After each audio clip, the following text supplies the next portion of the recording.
So guys, nandito kami sa farm nila, Harleen. Marami silang tanim na mga gulay. Ayan, may papaya, puro papaya, tapos marami silang itik, bibi, pato, ay pato, may mga pato sila. Ayan, may hinog din itong papaya. Pwede na ito kainin. Ayan, dilaw na siya, pwede na siyang kainin. Tapos, meron din siya dito. 3 piraso, pwede siyang kainin.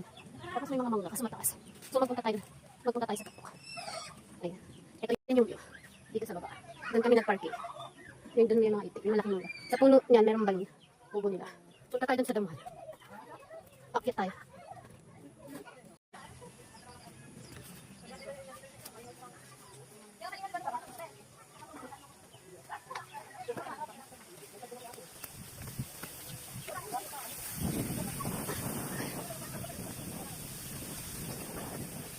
Walang problema kasi nakabuka tayo.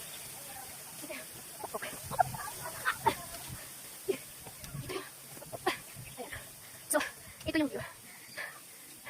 Yan yung view dito sa tuktok. Ayan. May malaking kawayan. Ngayon, baba na tayo. Matarik siya. Mag-ingat. Dahil matarik. Kailangan yung akapin patagilid. Para hindi umulas. Hindi isip.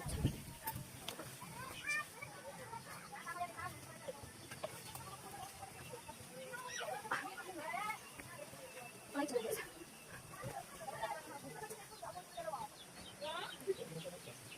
So, very thickness.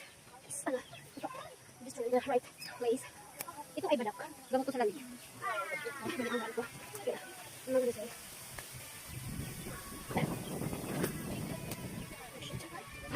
So, kaya mag-ingat. Ulit na kape. Nag-inom sila. Oh, this tree na balon. May balon sila rito panghayop lang daw. May tubig siya pero hindi siya pwede pang-saing, panghugas, panghayop lang talaga. Marami silang karulang. Luway. So this is the balloon. Tabi-tabi po.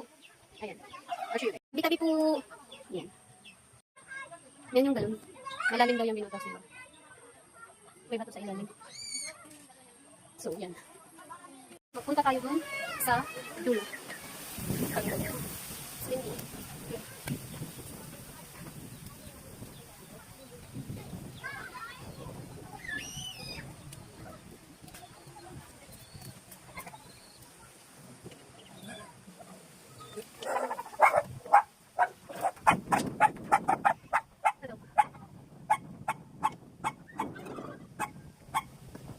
That's the view down there.